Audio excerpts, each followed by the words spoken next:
আসসালামু আলাইকুম। কেমন আছেন সবাই? আশা করি সবাই ভালো আছেন। দ্য ট্রাবল শুটারের পক্ষ থেকে আপনাদের স্বাগতম। তো মাইক্রোসফট এক্সেল 2019 এর ধারাবাহিক টিউটোরিয়ালে আপনাদের স্বাগতম। তো গত পর্বে আমরা সেকেন্ড লেসন এটা আমরা সেভ করে রেখেছিলাম। তো এটা আমরা ওপেন করার জন্য আমরা এখানে ডবল ক্লিক মাউসের ডবল ক্লিক লেফট সাইডে ডবল ক্লিক করলে আমাদের এটা ওপেন হয়ে যাবে। তো আমরা ওপেন করলাম। দেখুন আমরা এখানে গত পর্বে যে স্বয়ংক্রিয়ভাবে এক্সেল আমাদেরকে তথ্য প্রদান করে ফার্স্ট সেকেন্ড থার্ড 1 2 3 4 অথবা আমরা তারিখ যে ক্রমান্বয়ে অটোমেটিকলি ভাবে যে যে বিষয়গুলো আমাদেরকে দিয়ে দেয়, মোটামুটি সবগুলো বিষয় নিয়ে আমরা গত পর্বে আলোচনা করেছিলাম। তো এই পর্বে আমরা ফন্ট হোম মেনুর আন্ডারে ফন্ট এবং অ্যালাইনমেন্ট, ক্লিপবোর্ড এবং ফন্ট এই দুইটা নিয়ে আলোচনা করব। ক্লিপবোর্ড এবং ফন্ট নিয়ে আলোচনা করব। তো আমরা গত পর্বের এই বিষয়গুলো ডিলিট করে দিই, মুছে দিই। তো মোছার জন্য সম্পূর্ণটা আমাদের সিলেক্ট করে নিতে হবে। সিলেক্ট করে নিয়ে আমরা কিবোর্ডের ডিলিট বাটন প্রেস করব, তাহলে আমাদের এটা সবগুলো ডিলিট হয়ে যাবে। তো আজ আমরা যেটা দেখব সেটা হলো ক্লিপবোর্ড। প্রথমে ক্লিপবোর্ডের জন্য আমরা জানি গত পর্বে আমরা দেখছিলাম যে যদি আমরা লিখি যে ANUARY জানুয়ারি, তারপরে জানুয়ারি লেখার পরে আমরা যদি এটাকে এর পরে স্বয়ংক্রিয়ভাবে যদি চলে আসতে চাই, তাহলে আমাদের এখানে এই যে প্লাস চিহ্নটা যখন চলে আসবে, দেখেন প্লাস চিহ্নতে যায় আমরা যদি নিচ দিকে ফ্রি হ্যান্ডলিং করি, তাহলে কিন্তু আমাদের এগুলা চলে আসতেছে। দেখেন এখান থেকে কিন্তু আমরা খুব সহজে দেখা যাচ্ছে ফেব্রুয়ারি, মার্চ, এপ্রিল, মে, জুন, জুলাই, আগস্ট, সেপ্টেম্বর, অক্টোবর, নভেম্বর, ডিসেম্বর এই তো আমরা নিয়ে আসতে পারছি। তো যদি এরকম আমাদের হয় যে এটা আমরা লিখছি ঠিক আছে, কিন্তু এই লেখাটা এখানে না লিখে আমার ধরেন এই সেলে লিখতে হতো G6, এই সেলে আমি এখানে ভুল করে এই জায়গায় লিখে রাখছি। তো এটাকে তাহলে আমরা এখানে নিয়ে যাব। এটা হতে পারে যে আমরা হাজার হাজার সেল কিন্তু এরকমভাবে আমরা বিভিন্ন তথ্য নিতে পারি। এটা হতে পারে, আমি কম করে দেখাচ্ছি, বাট এটা কিন্তু আমাদের অনেক অনেক বেশি হতে পারে।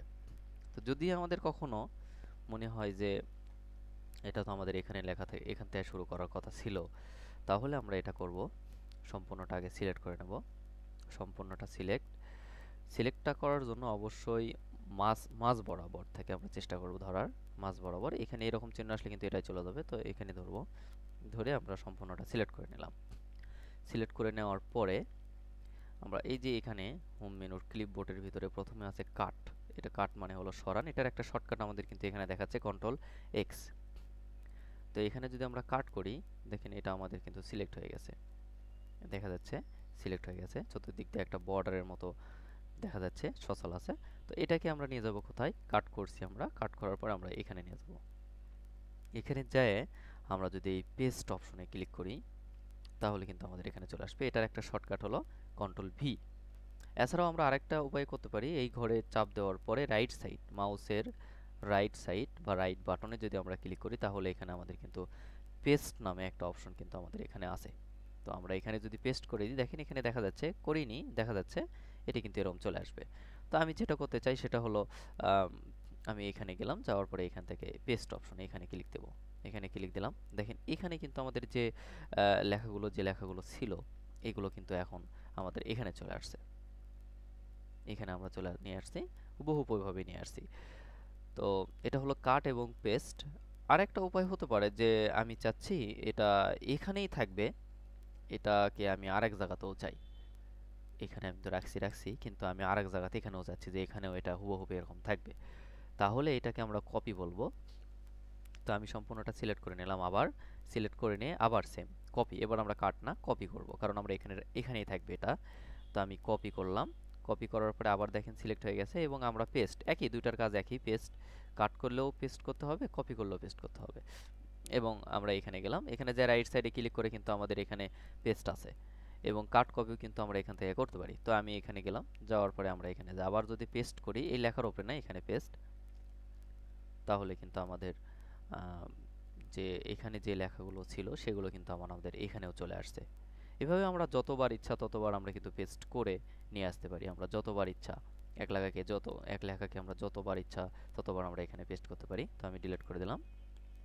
এরপরে যদি আমাদের এরকম মনে হয় যে এই লেখাটা তো আমি এখানে এইদিকে নিয়ে নিছি, এরকম হতে পারে আমার হাজার হাজার সেল এদিকে আরও নিচে আছে, সেলে আমরা আমরা তথ্য রাখছি।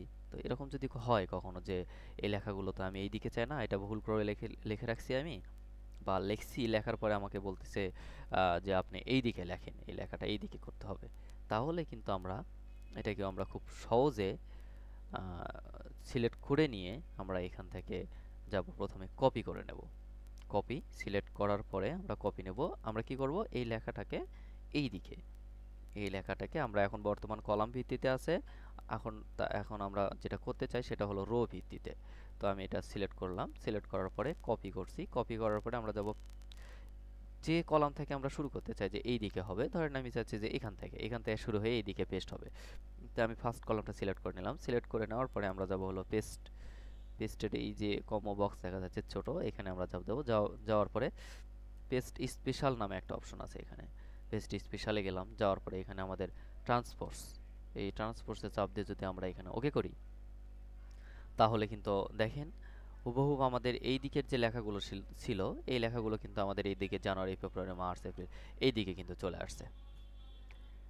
এই লেখাগুলো আমাদের এদিকে কিন্তু চলে আসছে, এটা আমরা এখানে দেখতে পাচ্ছি। আবার যদি এরকম হয় যে আমাদের আম, এই লেখাগুলো, এই দিকের যে লেখাগুলো, এই লেখাগুলোকে আমি চাচ্ছি যে লম্বালম্বি হবে, মানে রো ভিত্তিতে না কলাম ভিত্তিতে হবে, তাহলেও কিন্তু আমরা এই লেখাটাকে সিলেক্ট করে নিয়ে আমরা আবার কপি করব।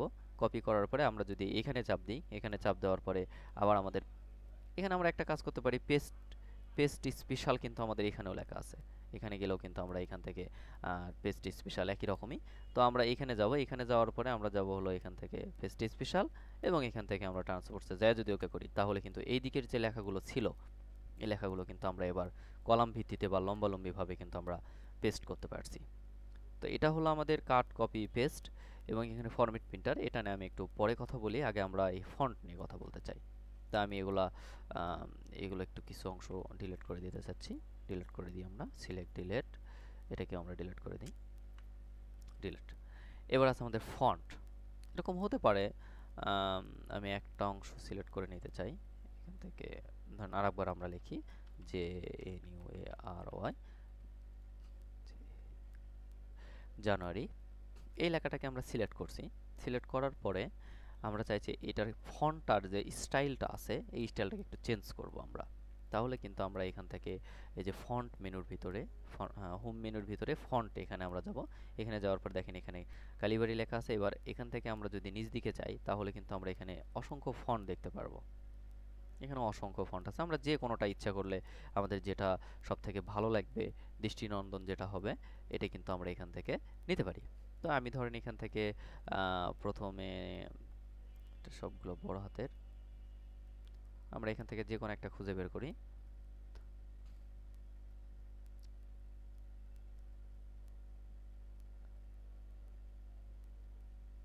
এটা নিয়ে আমরা এটা নিলাম, অথবা এখান থেকে আরো অনেক আছে, আপনারা যে কোনো একটা খুঁজে বের করবেন। জানুয়ারি, জানুয়ারি,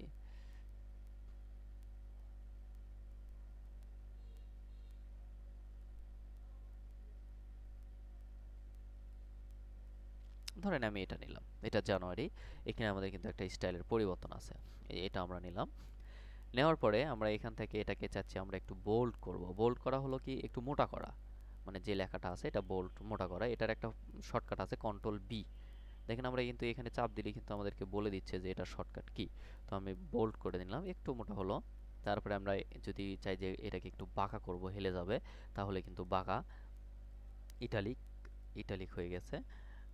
তারপরে আন্ডারলাইন নিচ দিয়ে যদি আমরা একটা টান চাই, নিচ দিয়ে কিন্তু আমরা একটা টান দিচ্ছি। এই টানের আরও কিছু স্টাইল আছে, আপনার এখান থেকে ডবল লাইন, একটা লাইন এভাবে করে দেওয়া যায়। তো আমি এখান থেকে নর্মালি ভাবে একটা নিলাম। এখানে আবার যদি কোন যে এখানে টান দেবেন না, তাহলে আমরা তুলে দিতে পারছি, এভাবে তুলে দিতে পারবো। এরপরে এই ফন্টটাকে আমি চাচ্ছি যে একটু বড় করব, একটু বড় করব। আমরা এখান থেকে একটু বড় করে নিলাম, বা যদি ছোট করতে চাই তাহলে কিন্তু ছোট করতে পারি। এছাড়াও আপনি যদি মনে করেন যে এখান থেকে নিজস্ব একটা স্টাইল এখান থেকে আপনি সিলেক্ট করবেন, তাহলেও কিন্তু করতে পারেন। তাহলে আমরা এখান থেকে যে এটাকে 10 ফন্টে করে দিলাম। 10, এখান থেকে আমরা দুইটা করে সিলেক্ট করে 10 ফন্টে করে দিলাম, 10 সাইজ। এরপরে আমরা এটাকে একটা কালার দিতে পারি। কালার এখান থেকে যাই আমরা এখানে নিজস্বভাবে একটা কালার যেটা আমার ভালো লাগে সেই কালারটা আপনারা নিয়ে নিতে পারেন। তো দেখেন এখানে আমরা একটা কালার দিলাম। কালার দেওয়ার পরে আমরা এখানে চাচ্ছি যে এটা একটা বর্ডারের ভিতরে থাকবে। যদিও আমরা এই গ্রিড লাইনগুলো তুলে দিতে পারি, যে লাইনগুলো আমরা দেখতে পাচ্ছি এগুলো তুলে দিতে পারি। তো সেই ক্ষেত্রে আমি চাচ্ছি যে উঠে দেওয়ার পরেও লাইনগুলো যদি আমরা উঠে দিই, তারপরেও যেন এখানে একটা লাইন থাকে, বর্ডার থাকে। তাহলে আমরা এখানে যাব, এই যে বর্ডার, এই বর্ডার তার ভিতরে আমরা এখানে যাই। দেখেন এখানে আছে বটম। বটম মানে হলো নিচের বর্ডার, নিচে একটা টান থাকবে। এইভাবে আমরা বটম, তারপরে টপ, উপরে, লেফট সাইড, রাইট সাইড এভাবে আমরা দিতে পারি। এছাড়াও আমরা এখান থেকে অল বর্ডার যদি করি, তাহলে কিন্তু আমাদের চতুর্দিক দিয়ে বর্ডার হবে।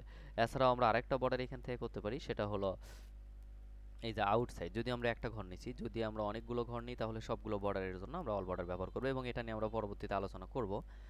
তবে একটা বিষয় হলো কি, এখানে আমি বর্ডারের যে বর্ডারটা নিছি, এই বর্ডারটা আমি চাচ্ছি যে একটু আম, একটু কালার হবে। তাহলে আমরা এখান থেকে একটা বর্ডারের কালার নিলাম। কালার নেওয়ার পরে দেখেন এখানে কিন্তু কালার হয়নি, সরি, এখানে কিন্তু এই বর্ডারটাতে কিন্তু কালার হয়নি। সেজন্য আমরা কি করব, আমরা আবার এখানে বর্ডারে যাই। বর্ডারে যাওয়ার পরে এখানে যদি আমরা, এটাতে অবশ্যই আমাদের সিলেক্ট থাকতে হবে। সিলেক্ট করে নিয়ে আমরা এখানে যাই, যদি বর্ডার, আউটসাইড বর্ডার বা ঠিক আউটসাইড বর্ডার এখানে যদি চাপ দিই, তাহলে দেখেন এখানে কিন্তু এখন বর্ডার চলে আসছে। বর্ডার আসার পাশাপাশি এবার আমরা এটা সিলেক্ট করে নিয়ে আমি চাইছি যে পিছনে যেটার ব্যাকগ্রাউন্ড যে সাদা দেখা যাচ্ছে, তো এই সাদাটাতে, এটাতে আমি একটু কালারটা পরিবর্তন করতে চাই। তাহলে আমরা যাব এখানে, এটাকে শেডিং কালার বলা হয়। তো আমরা এখানে গেলাম, যাওয়ার পরে এখান থেকে কিন্তু একটা কালার আমরা এখান থেকে দিতে পারি। ধরেন আমি এখান থেকে এই কালারটাই নিলাম। এই হলো মোটামুটি আমরা এখানে এই কাজগুলো করলাম। এখন এইটার মতো এখানে যে ফরম্যাটগুলো আমরা দিলাম, এটার মতো হুবহুব এই ফন্টগুলোতে বা এই লেখাগুলোতেও যদি আমরা এগুলো করতে চাই, তাহলে কিন্তু আমাদের একটা সময় সাপেক্ষ ব্যাপার। কারণ এখানে আমরা বর্ডার দিছি, অনেক কাজ করছি। এখানে আমরা এই এতগুলো জিনিস যদি আমরা আবার দিতে চাই, তাহলে কিন্তু আমাদের এখানে একটা সময় সাপেক্ষ ব্যাপার হবে। তো যদি এরকম হতো যে এক্সেল আমাদেরকে স্বয়ংক্রিয়ভাবে এগুলো লেখার উপরে এই ফন্টটা বা যে ফরম্যাটগুলো আমরা ব্যবহার করছি এগুলো যদি নিয়ে আসতে দিত, তাহলে হয়তো অনেক ভালো হতো। তা হ্যাঁ, এই অপশনটা আমাদের আছে, এটাই হলো ফরম্যাট প্রিন্টার। তো অবশ্যই একটা জিনিস মাথায় রাখবেন, এটা কিন্তু আমাদের এটার মতো আমরা চাই এগুলা। তো সেই জন্য আমরা এটাকে এক্সেলকে কমান্ড দিতে হবে যে এটার মতো, এই জন্য এই ঘরটা সিলেক্ট থাকতে হবে। এই ঘরটা সিলেক্ট করা অবস্থায় আমরা যাব হলো ফরম্যাট প্রিন্টারে। এই ঘর সিলেক্ট করে নিয়ে আমরা যাব ফরম্যাট প্রিন্টারে। ফরম্যাট প্রিন্টারে যাওয়ার পরে আমরা যদি এখান থেকে দেখেন, এখন কিন্তু মাউস পয়েন্টার যেটা আছে এটার সাথে কিন্তু একটা ব্রাশের মতো একটা অপশন যোগ হয়েছে। তো এই অপশনটা আসার পরে আমরা, এবং এটা সিলেক্ট হয়ে গেছে, আসার পরে আমরা এখান থেকে নিচ দিকে যদি আমরা টানে নিয়ে আসি, লেফট সাইড চাপ দিয়ে ধরে, মাউসের লেফট সাইড চাপ দিয়ে ধরে আমরা যদি নিচ থেকে এত পর্যন্ত ছেড়ে দিয়ে আসি, তাহলে এখন দেখেন এইটার মতো, এটাতে যে ফন্টটা ছিল আমাদের একদম হুবহুব কিন্তু এরকম এটা হয়ে গেছে। এইভাবে আমরা যতগুলো চাই না কেন, সবগুলো ফন্টে আমরা এখানে এখানে আমরা যদি SUNDAY সানডে লিখলাম, সানডে লেখার পরে আমরা যদি এগুলোতেও আরও আরও যদি আমি চাচ্ছি যে এগুলোতেও এরকম হয়ে যাবে, তাহলে আমরা এটা নিয়ে আমরা যদি ফরম্যাট প্রিন্টারে চাপ দিয়ে যদি আমরা নিজেকে ফ্রি হ্যান্ডলিং করে দিই, তাহলে কিন্তু আমরা এখানে দেখতে পাচ্ছি সেম এটার মতো কিন্তু এটা হয়ে গেছে। তো এইভাবে আমরা এক্সেলে স্বয়ংক্রিয়ভাবে আমরা একটা ফরম্যাটকে সাজিয়ে রেখে, একটা লেখাকে সাজিয়ে রেখে যদি আমরা সবগুলো লেখাকে করতে চাই একই রকম ফরম্যাটে, তাহলে কিন্তু আমরা খুব সহজে এক্সেল যেটা আমাদেরকে স্বয়ংক্রিয়ভাবে করে দেয়, এবং এটার মাধ্যমে আমরা যত তাড়াতাড়ি করতে পারবো কাজটা, এবং আমাদের পরিশ্রমটা অনেক কম হবে। তো এই ফাইলটাকে আমরা সেভ করতে চাই। এই ফাইলটাকে পূর্বের মতো আবার সেভ করব আমরা এখানে, ফাইল এবং সেভ অ্যাজে যাই, আমরা ডেস্কটপে সেভ করছিলাম। ডেস্কটপে যাই আমরা এবার থার্ড লেসন লিখে আমরা সেভ করব। Third lesson save. তো আজকের মতো এই পর্যন্তই। ভালো থাকবেন, দেখা হবে আগামী ভিডিওতে। সে পর্যন্ত আল্লাহ হাফেজ।